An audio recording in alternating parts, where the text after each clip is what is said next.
Welcome. I have Steve Hoffman, Captain Hoff, a celebrity. Well, I can call it a celebrity, right? In Silicon Valley.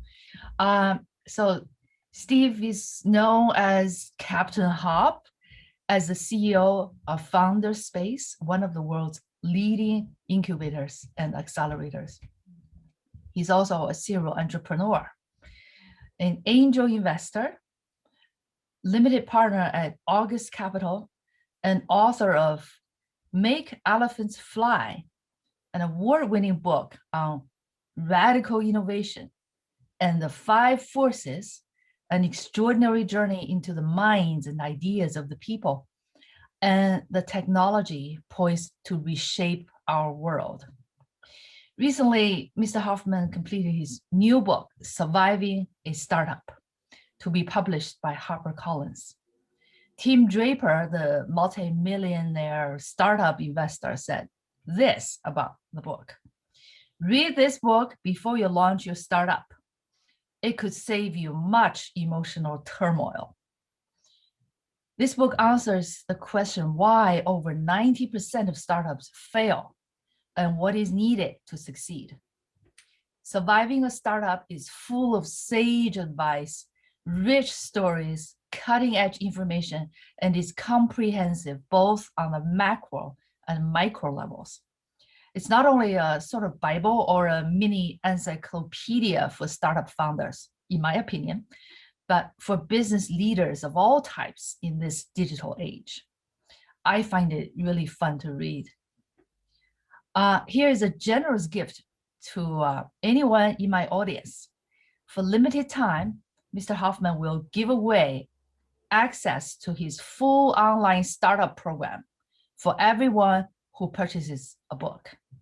Please visit his website, www.founderspace.com/promo. Okay, Captain Hoff. My questions for you, I have lots of questions, okay. Well, I want to thank you for all the kind words. That's so nice of you. Oh, sure, my pleasure. First question is, during the initial ideation stage, you wisely advised about failing fast, like a serial baby killer. Try to prove everything that may go wrong with the idea. The baby is the idea, okay? And after trashing it, and you may cry, but it won't feel a thing. It was so funny. Only when you have exhausted all possible ways to shatter your vision should you start to believe in it. That is just, wow, awesome. So my question is, do you see many founders spend too much time fixated about an idea and not letting go? If yes, how do they get out of that? So the answer is absolutely. So I've been a startup founder. I founded 3 venture-funded startups, did 2 bootstrap startups, and I understand what it's like to fall in love with your idea. You know, when you give birth to an idea, it's like giving birth to a baby. You can't help but love it because it's yours, and your baby always looks the most beautiful, no matter what anybody else thinks. So this creates a problem, a dilemma for entrepreneurs. You really, in order to take the leap into entrepreneurship, you have to be the type of person who can believe in their ideas. If you can't believe in your ideas, you can't be an entrepreneur.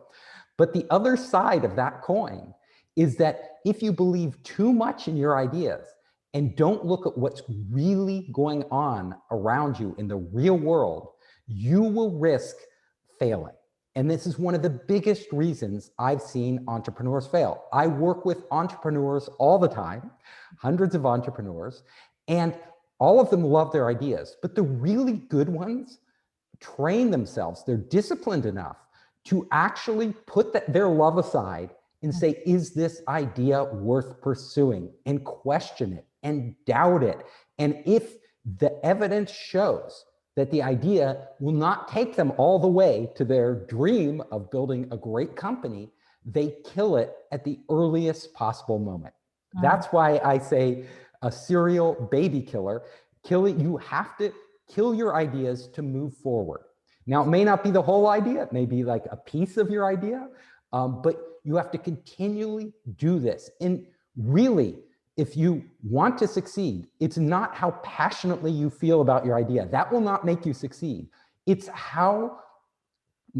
actually how quickly and effectively you're able to understand the implications of your idea, test those out in the real world, get real feedback, and then understand what that feedback means. Should you move forward, or should you abandon it, or should you change it, and then take your next step? The entrepreneurs who go through that process over and over and over very quickly are the ones who usually wind up succeeding.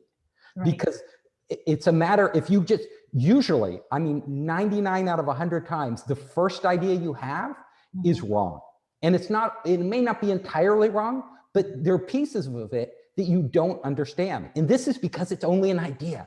You haven't taken it into the world yet. You haven't given birth to it. You haven't seen what it actually can do in the real world. So until you get that information, you don't know, you really know very little. And the more information you get, which is your journey is to fall in love, not with your idea, but with the direction you're headed, the process of gathering information, analyzing information, and making really intelligent decisions based on that. Right. So you also said in your book that a great forum for entrepreneurs to test their ideas is to present and pitch to different groups and get feedback. Okay, that also exposes them to the risk that their ideas exposed to the world and maybe quote unquote stolen by others. How do you reconcile this? It is always a risk to take an idea that's inside your head and put it out into the real world. Will people copy it? Can they copy it? Absolutely. I mean, all of us copy ideas. And in fact, the idea you had has probably come from a lot of different places, right? You're probably not the first one to think of it. It's probably not as original as you want to believe. There are almost surely other people around the world. The world's a big place with billions of people working on similar ideas. What determines whether you succeed or not is not having the idea. It's actually where you go with the idea. The idea is literally just a starting point of a long journey. So what I tell people is, if you keep the idea to yourself, if you don't show it to people, if you don't put it out there and start to get feedback, then you don't really understand your idea, because you haven't gotten, building a business is not building a business in your head. That's a fantasy. Building a business is building a business in the real world, which means you have to figure out how to put your idea safely into the real world where it can grow, and it can actually, you can see the interactions between what you thought would happen and what really happens. Right. So it's like you have a baby, right? You don't want to keep your baby locked in a closet, right? It's never going to grow up. It's never going to learn anything. You're never going to see what type of baby you could have had keeping it locked in a closet. You have to put that baby into the real world, but you want to put it into a safe place. So when I say present your idea to the world, I mean exactly that. You really need to figure out what's the best place you can put your baby to get so it can learn and grow as fast as possible, but doesn't get, squashed, killed, eaten by a lion, So you don't walk up to a conference filled with competitors and explain all your ideas to them. That's not what I'm talking about. Getting feedback is actually targeting the people who can really help you, right? Who can really help you? Trusted advisors, potential customers. Yes, some of them may, in fact, wind up stealing your idea, but it's the risk of your idea dying because it's undernourished, you haven't put it out into the real world, and it doesn't grow up healthy, is much greater than the risk of somebody else killing your idea or stealing your idea. So I always say, your friend is information. Your goal is to find information. Your goal isn't to keep things to yourself. And I want to give a great example of this to all of you out there. We all know what VR is, right? Virtual reality. Well, VR started out as an idea. a lot of people had this idea. It wasn't just Palmer Luckey, the one who started Oculus, he got all the fame, right, by putting it out there. But actually, that idea was gestating around the world in research laboratories, universities. People had made VR devices. Palmer Luckey really wasn't a scientist. He wasn't like at the forefront of the technology. He was actually using technology developed by USC and other sources that they had developed. But he was the first one to take that idea, visualize it, put it out there on Kickstarter for the real world to see, and then start it moving. And he got moving so fast that his company sold for billions of dollars before he even launched a product. Now, all the other people out there, there may have been many smart people, brilliant people in the field who knew a lot more than he did about this idea. But because they kept it in their labs, they didn't take it into the real world, their babies never grew up. So they never made that step. And he was willing to take the risk, go out there, articulate this idea in a very clear way. You know, he did a video of what VR could be, and he created the sensation around that idea and was able to be the one who brought Oculus, which is now part of Facebook, to market. So you need to follow that path rather than the other path. Right. And if people are cautious about their revolutionary ideas, they can always use an NDA and go to a targeted, limited audience, the advisors and entrepreneurs and people like you who they trust to get some feedback if they don't want to just flash it to the entire world. Yeah, so I would say if you're presenting your idea to a big corporation like Microsoft or somebody like that, you can get them to sign an NDA. If you're presenting your idea to like a venture capitalist like me, we usually will not sign an NDA. And the reason is not because we want to steal your idea, but because we don't want to get sued. We see too many ideas from too many startups, and there are too many similarities out there. And you may think your idea is totally original, but there's probably some other startup working on something that has some overlap with that, probably not exactly the same. And we may wind up funding that company over your company. So most VCs I know will not sign NDAs. Most advisors, maybe, they might sign it. If you go out to potential customers, my gut feeling is don't waste your time with NDAs. They're usually not worth the paper they're printed on. What kills your idea usually is not somebody stealing it. Right. It's you fumbling the execution of your idea, not learning how to put all the right pieces together, not moving fast enough, not gaining money and momentum. Right. That's what kills your idea, not somebody copying it. Right. So worry less about the copying and more about your own execution. That is such a good segue to the next question. I'm completely with you that just ideas are just the starting point. We need to focus, the entrepreneurs need to focus on bringing in the best talents who are all in.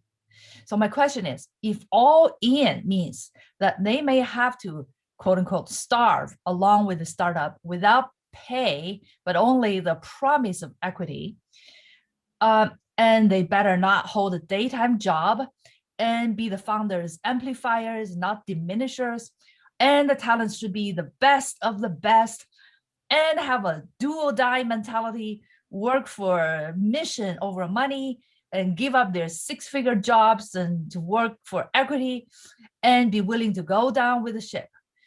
How long can this realistically last during the bootstrap stage before getting any investment? Is it too much to ask? So it can last a very, very short time or an extremely painfully long time. Now, there is no limit as long as you have the will and the means to keep surviving and funding your own company. You can go on forever in the bootstrap mode, even though you may not be making much progress at all. That's not the goal, but I've seen it happen. I've seen people work on these bootstrap startups for a decade and they go nowhere. And then I've seen people work on them for a month and boom, they're like going at hyper speed. So the point is, I usually say as a rule of thumb, before you dive into a startup, you should be able to survive without a job and cover all the expenses of the startup for a year, at least 6 months at the minimum, at least 6 months, because it's going to take you at a minimum 6 months on average to raise money. And a lot of times it goes out a full year. So because you think, oh, I can do this much faster, and then you have problems, and and things don't gel, and like I said, you could literally have your idea and start bootstrapping it and get funded a week later. That can happen, especially if you know some wealthy people and you have something that appeals to them. But realistically, if you can say, look, me and my team can go for a year on this idea and iterate on it and change it and test this and test that until we figure it out, you're in a good position to take the leap into doing a startup. Okay. So my next question is, I also see your point of generously giving equity to co-founders at the early stage and other key members. But how much is too much to give away the equity? This is a really personal question and a difficult question, and a question I get asked a lot by startup founders. They ask me, how much should I realistically give to them? Well, I will tell you, 9 out of 10 times, they are giving too little. So most people, think about it, they will err on the side of keeping more for themselves. That's our nature. And it's natural. If you started the company, if you put in time and money before you bring in other people, you feel like you are owed more than them because you have taken a bigger risk and it was you who started this whole thing. So a lot of people will not give enough to their co-founders to really make them a part of the core team. And I will tell you, in the end, when all is said and done, if your company is successful, I guarantee if it's your company, you will wind up with a lot of money. How much money? How much money do you realistically need? It does, is it 100 million, 200 million, 300, 500, whatever. But the hard part is getting the right people onto the team. So I say, figure out how necessary. First of all, don't give less equity and go for less capable people, because this is a mistake a lot of people make. They're like, oh, this person will work for free, or this person will work for like very little percentage of my company, 0.01%. I'll just give them a few shares. That's worth it. It's not worth it. It's better to give away more of your company and get on great people. So I usually say, if you are the founder, and if you started this company, like you're the founder and CEO, and you started it on your own, and you've been going a few months already before you bring people on, you should have more shares than the other participants. But you don't have to have disproportionately more. So you may have 20% more shares than them, 30%, 50%. You may have double them, but you start to get over that, and it really becomes lopsided in the fact that they're probably, if you really want them to take a big risk, if they are really super talented as you are, but in a different area, how much are they worth? They're worth as much as you, right? Maybe you put in a few months, maybe you put in a few dollars, but there's a long road ahead of you. You are just at the very beginning. You may think, oh, I've put 3 months or 5 months into this company already. You may think that's a lot, but it's not. This is a long journey. Now, you can make sure that those shares you give them vest over time. So you don't give it to them all at once. You do a 4-year vesting schedule. So basically, they get some shares every month that vest. And if they quit, they only are left with what they earned. Yes. And you can put a cliff on that. A cliff means there's a certain date by which if the relationship doesn't work out, they don't get any shares. So if they don't stick around 6 months, 9 months, or a year, whatever you decide, they don't get any shares. But if they stick around, then they get that full 6 months or 9 months worth of shares at that point, because you really know they're a good fit with the company and they're going all the way. Okay, good. So your book stated that the number one reason for a startup to fail accounting 42% is no product market fit. And you caution against inventing your own market, okay? But Steve Jobs famously said this: the market does not know what it wants. We tell the market what they want. What do you think of that? So here's what I think. What Steve Jobs was saying was slightly different, although it sounds the same. So when we say a product market fit, we mean your products fly off the shelf. People love them. And every one of Steve Jobs' products had a perfect, not everyone, I should say the Lisa, the Newton, there were ones that didn't have a product market fit that never went anywhere. But you look at the iPod, the iPhone, the Mac, they had product market fits. When people saw them, they went crazy over them.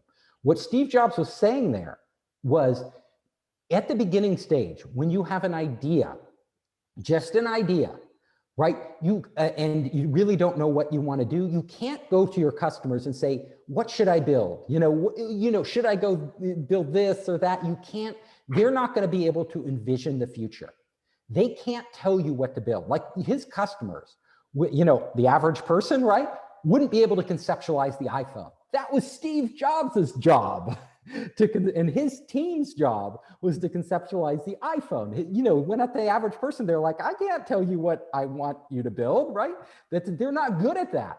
That's what he meant by not asking the market. Don't go to your customers and ask them what you should build.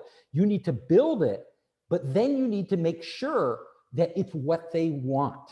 So the product market fit is once you build it, you need to make sure it aligns with their wants and needs. Mm-hmm. So what you can ask the customers is, what do you need? Like, what do you need? Henry Ford had this saying, which was similar to Steve Jobs.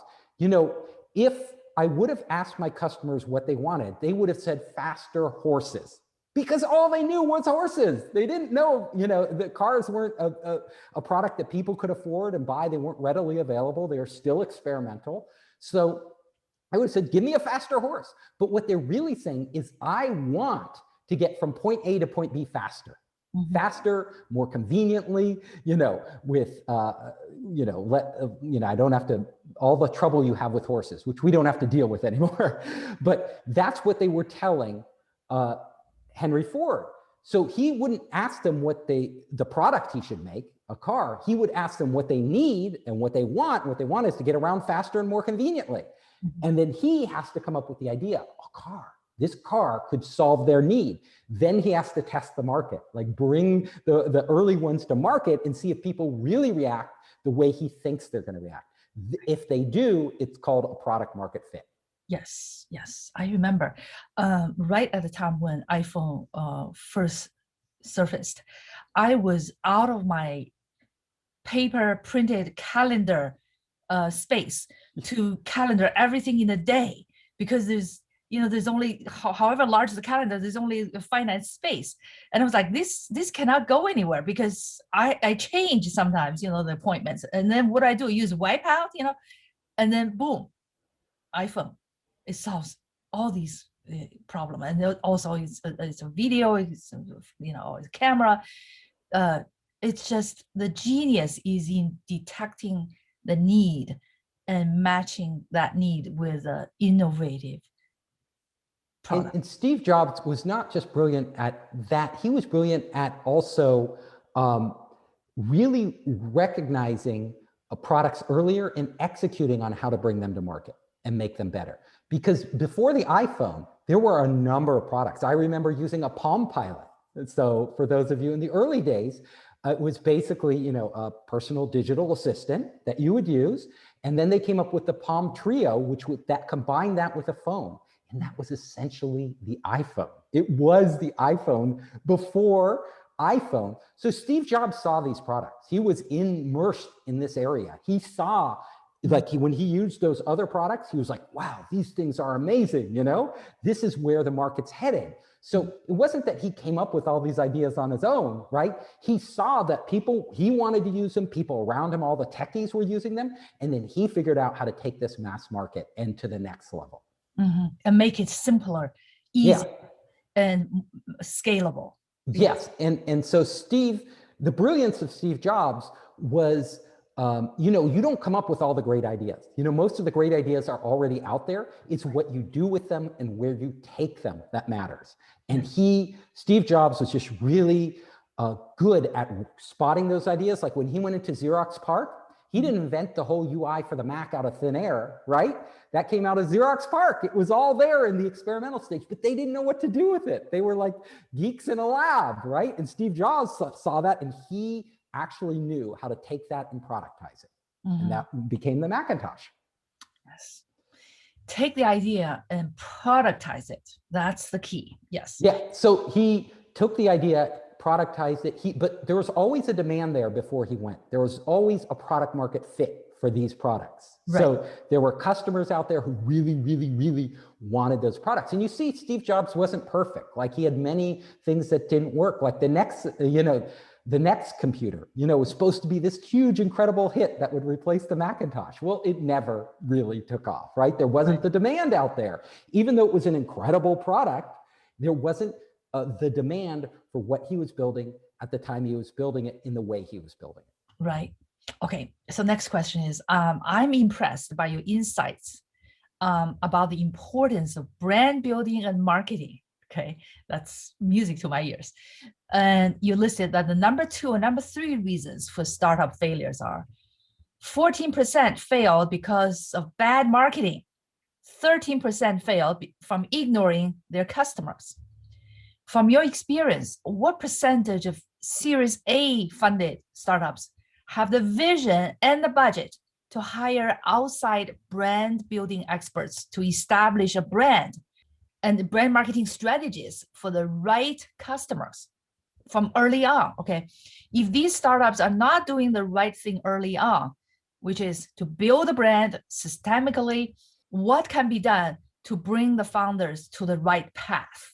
As you know, a brand is a lot more lucrative and powerful than a mere product or a book of business. You can compare Apple with Microsoft. Apple is a brand, and Microsoft is forever a machine. And Apple can command such a higher prices because of it has faithful followers. Okay, so the question is, if most of the startup founders are either short-sighted or they are busy pulling out fires in other areas and they don't have the vision and the budget to build a brand early on, what can bring them to the right track? So this is a mistake a lot of founders make because a lot of them are technical, they're engineers, they're really good at building product, but they aren't necessarily good at branding or marketing or even customer acquisition or any of the other things that you need ultimately to be successful. So to go back to Steve Jobs, he was brilliant in multiple areas. That's what made him so amazing, right? And you look at people like Elon Musk today, they're brilliant in multiple areas, right? They're not confined to one. That's what makes them, and Bill Gates even, he was still a really good business person, right? And he wasn't but he was also a technical geek, like who understood the ins and outs and could code and do all that stuff. So with startup founders, when they get their Series A funding, this is what I like to tell them. So prior to Series A's, when you are bootstrapping it, when you are angel funded, when you get your seed funding, which, somewhere in between, Series A and angel, those are all times when you're really working on the product market fit. You're trying to create the best product possible and find the customers that really need it. Most VCs today step in once you've found the product market fit, meaning they aren't giving you the money to just develop technology at that point. They are giving you the money to scale your business. And scaling your business is all about branding and customer acquisition, right? So in essence, branding is your message, and branding enables you to focus and have a strategy for acquiring customers and embracing them, right? So that they become yours forever. They become real devotees. So you need to understand that you are in a transition point as an entrepreneur upon the Series A funding, going from a primarily R&D oriented company that is exploring market and trying to figure everything out, to a company that is about growth and growing and reaching out, engaging with your customers at a very deep level. And you ultimately, just like you have an R&D budget, you need to have a budget for brand and marketing. And you need to also have the expertise on board to actually implement that, because you may be incredible at what you do. And there are certain products that can just grow virally. They're designed that way, right? They don't need a lot of marketing to work. But marketing, put it this way, marketing takes an even good product that's growing and will just make, if you do it right with a good brand and everything, it would grow much faster, right? So even if you have a viral product that's out there, you can supercharge that product by focusing on getting the right expertise, those people who are brilliant at it, onto your team, either as permanent members or as consultants to help you to the next step. Yes, I totally agree with that. Okay, so startup founders must be superb sellers from day one, selling their ideas to co-founders, teams, selling to investors, selling to prospects and customers. Yet few have mastered the art, science, and craft of telling inspiring stories that convince people. From my own experience of mentoring founders to tell their stories in pitch decks and executive summaries, I found that they may be brilliant engineers or even financially savvy, but often cannot communicate effectively to their target audience. What do you suggest they should do to overcome this deficiency? What I suggest is people have their strengths. So most of us are good at certain things, certain types of thinking. So some of us are very good at complex ideas and getting very technical and very deep into subjects. Others are good at taking something very complex, simplifying it, and listening and understanding how to present it to others so that they can relate to it and understand it. You, as an entrepreneur, need to look at your team, right? This is your job as a CEO, to look at your team and say, do we have this expertise on our team? If not, how can we bring this DNA into our company? Are there people out there? I always say, if you're not the best at something in the world, but you want to build the best company in the world, you need to find the people who are the best at it, the best at those things, and bring them in. This is why I tell entrepreneurs, when you're starting a company, your job is not to worry about fundraising at the beginning. It's not to worry about your idea at the beginning, because your idea, like I said, is probably not right. You're going to have to work through this. What you need to worry about is the people.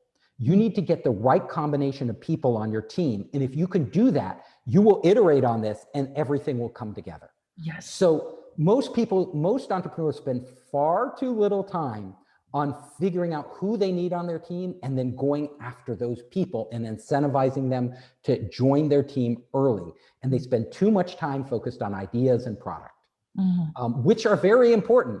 But the best idea in the world without the best team, you'll just fumble the ball. You will fail to implement that. Somebody else will implement it better. So you could start with the best idea, but if you don't implement it well, somebody else is just going to pass you up. And as you know, it's kind of a winner take all market out there.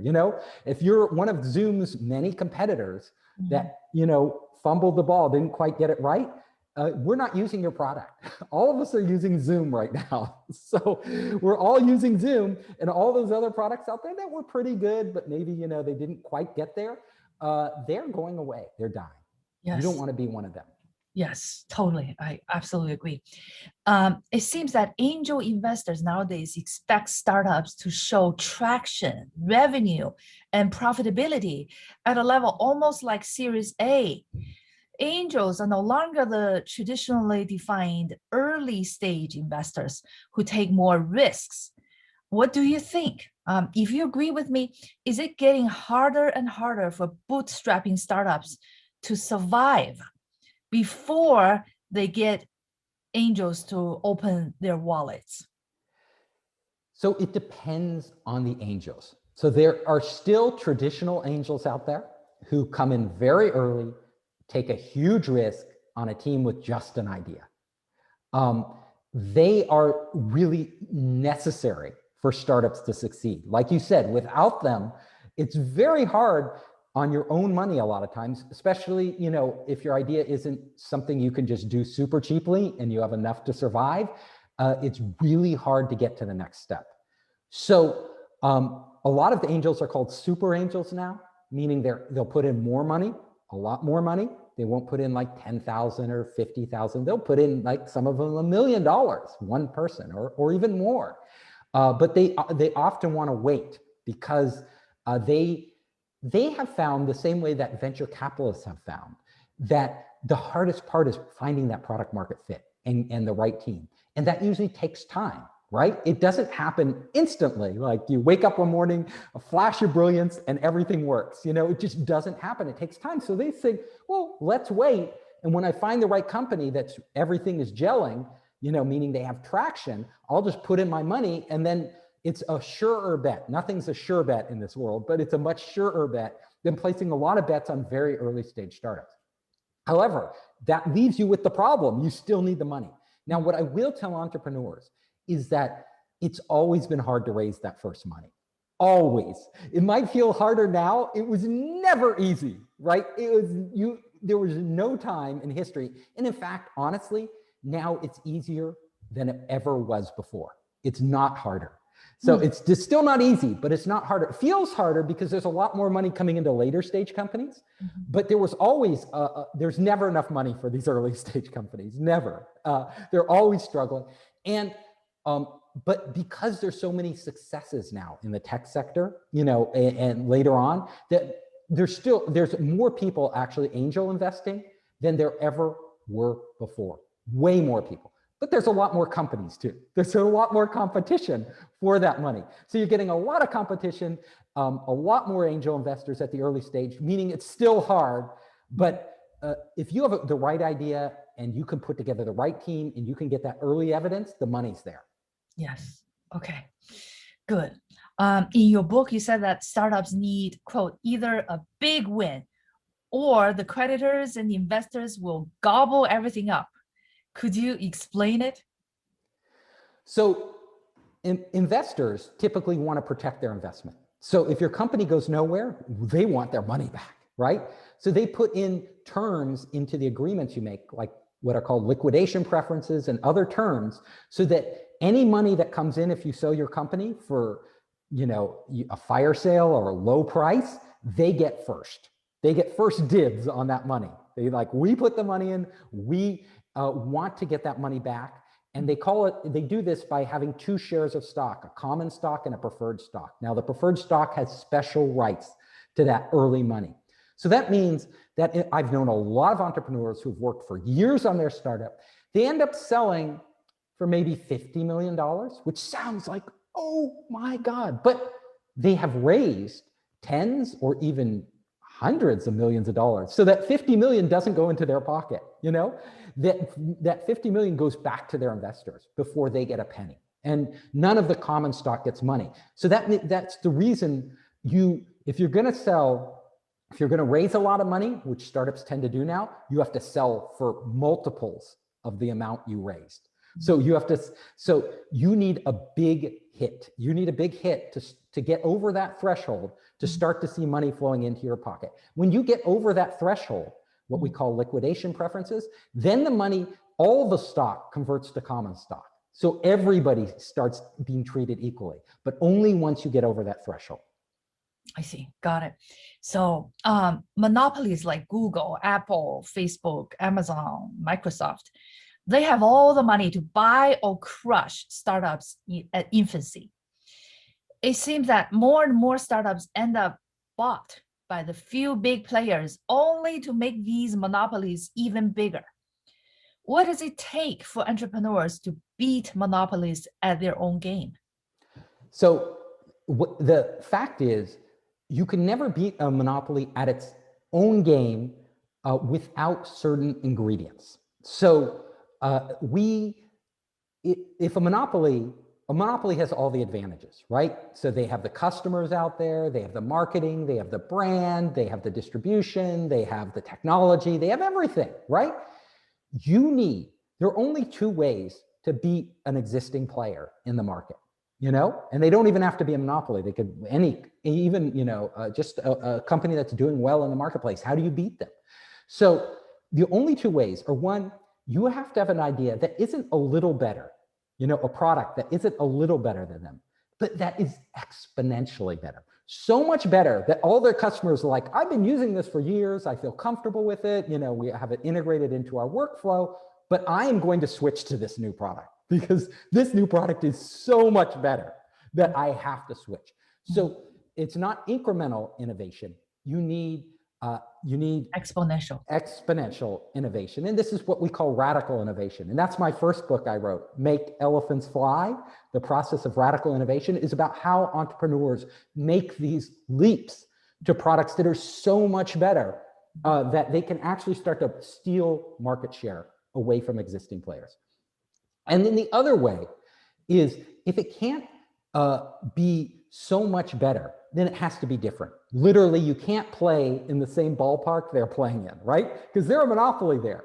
So you have to have a product that is in a market that is new, right? That they haven't touched yet. And so if it's not exponentially better or very, very different, not a little different, but like it solves a fundamentally different problem than them, those are the two ways to beat the big monopolies. That's how branding works. As a branding expert, when I build a brand, a business brand, I seek to differentiate it from all your peers and competitors. Or you are way better and focused at doing certain things, or with your product or services. It's just the same philosophy. It's the same idea, yes. Because you have to have a place for yourself that people need to know you are the best person at doing this one thing, right? And you do it so much better than everybody else. They're all going to come to you for this thing that they really need. Or you just do something they don't do, so they're going to come to you because there aren't a lot of people doing it, and you're the one. Right. Okay. So it seems that for a startup to survive and thrive, not only all stars must be in alignment, teams of talents, right product services, and the right fit of the product with the market, investment, the right business model that can be scaled up fast, brand building and marketing and everything. And most of all, the founder must be made of rubber rather than steel. I love this, to keep bouncing back. Resilience. Okay. So among all the attributes such as resilience, certain craziness, risk tolerance, risk taking, business savviness, ability to gather the best team and let them buy in the founder's vision, and the ability to know what the market needs and come up with a great solution that can be blitzscaled. I'm borrowing a title of a book. Okay, so among all these attributes, which is the single most important attribute for a successful entrepreneur? Is entrepreneurship an innate gift or a lifestyle, or both? How much is nature and how much is nurture? So I always say that entrepreneurship is both. So there are certain people who are just gifted with being an entrepreneur, right? In their genes, they have the hustle, the drive, the creativity, all the right elements to be a natural entrepreneur. And it's sort of like a sports team. If you want to get on a sports team and get in the major leagues, like you have to have a certain build, right? A certain physical build, right? You can't change that. So there are some people, I believe, that were never born to be entrepreneurs. They may be people who don't like risk, right? Who get extremely stressed out about uncertainty. People who have a really hard time communicating with other people, managing other people. All these, they shouldn't be an entrepreneur. They should let other people do that and figure out what they are really, really good at if they want to be really, really successful. So there is, but even if you have all the right pieces, right? The right genetic pieces, you win the genetic jackpot, right? Even if you have those, if you aren't open to learning and you aren't ready to put in the time and the energy and really make it a focus, you still will not succeed. And I know a lot of people who aren't given all the right pieces, but they're given enough of the right pieces, and then they work on themselves and they improve themselves and they fill in the things. You know, you don't necessarily have to be born with something to be able to learn it. So I will give you one example, a personal example. I used to be extremely shy. People don't even believe me when I say that now. And I used to be an incredibly awful public speaker. Like I literally could not do it. No, see, you don't believe me, right? But I worked on it and I trained myself. And now I think I'm above average in actually being able to public speak, and my shyness went away. But literally all the way through college, I was terrible. It was only in college that I made the concerted effort to change myself. And I put it didn't happen overnight. It was a lot of work. In that way, yes, you can learn to become a great entrepreneur. You still have to have, it's a struggle, right? And you have to put in a lot of work and be really committed to doing it. But I have seen entrepreneurs who are naturally not that good, but they're smart enough. You have to have kind of this base level in certain areas. I mean, if you don't have that, it's really hard to go. But if in you is that base level, then you could take yourself much, much further. And we've seen this with athletes too. They might not have been born with, the fastest runner, the strongest, person on the team, but they trained like crazy, and some of them become better than the ones who were naturally gifted because they didn't really have to put in the hard work and have to, figure it all out for themselves. So I tell entrepreneurs, if you have that drive, if you really want, you can go probably a lot further than you think you can if you put in the effort. Right. Do you believe that technology has borders? What part does nationalism play in technological innovation? Do you think America is falling behind comparing with China's national policies and direct governmental investment to stimulate technology advancement? So what do you think of the competition between US and China? So there's a lot of talk of this right now. It's especially, divisive area, I would say, in American politics, in American culture. And I would say we just need to recognize that every company, every country, if they have the means to do so, wants to be the best, right?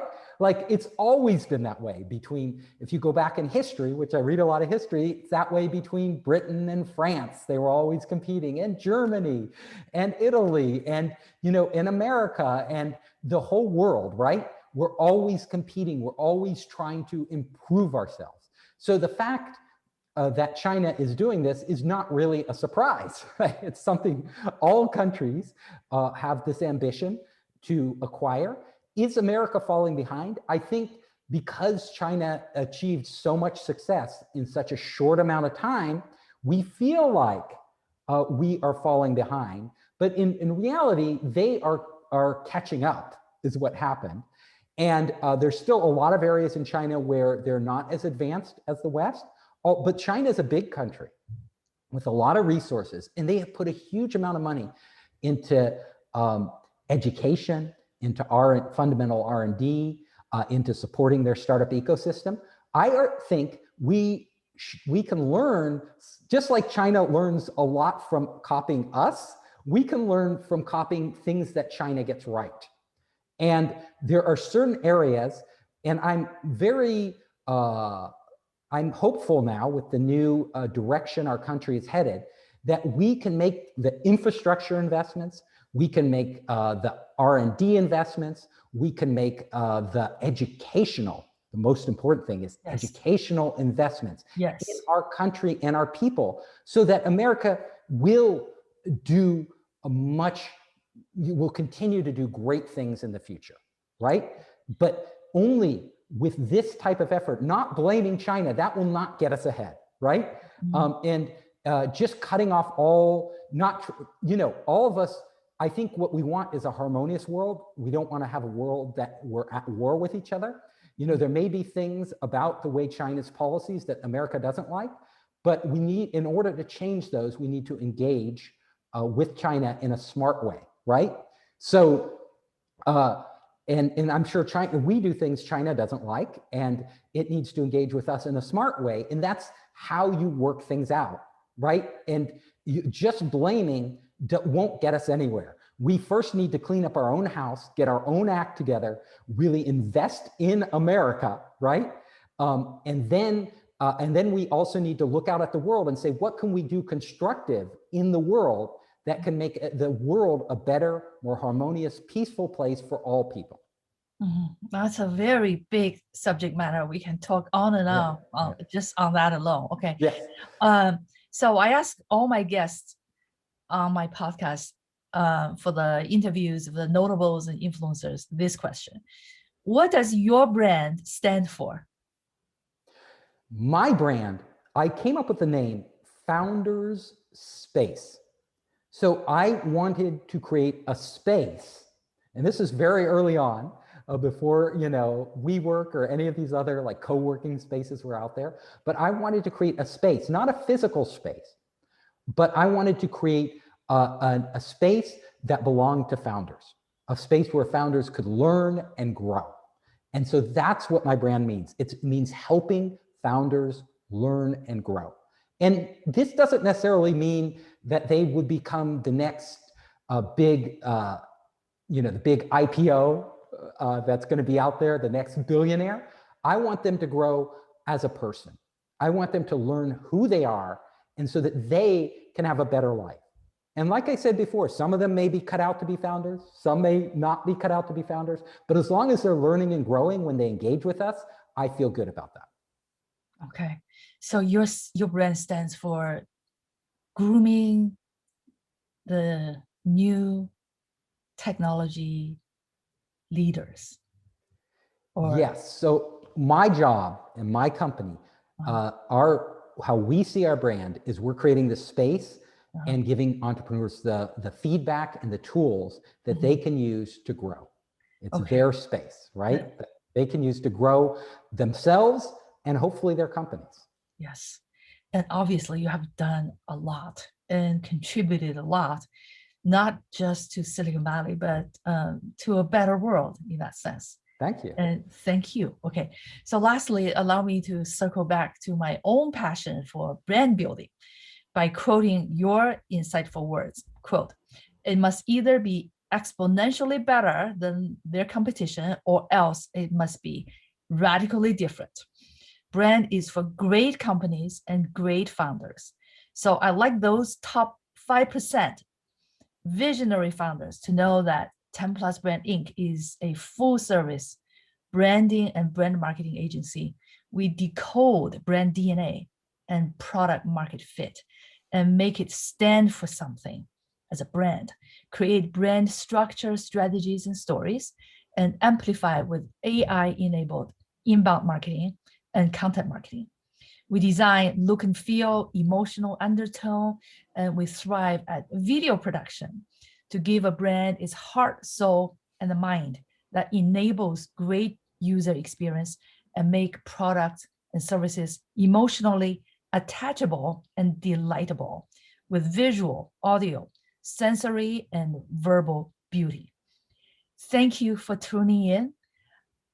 Looking forward to seeing you next time. Thank you. Thank you, Steve. Thank you for having me. Sure.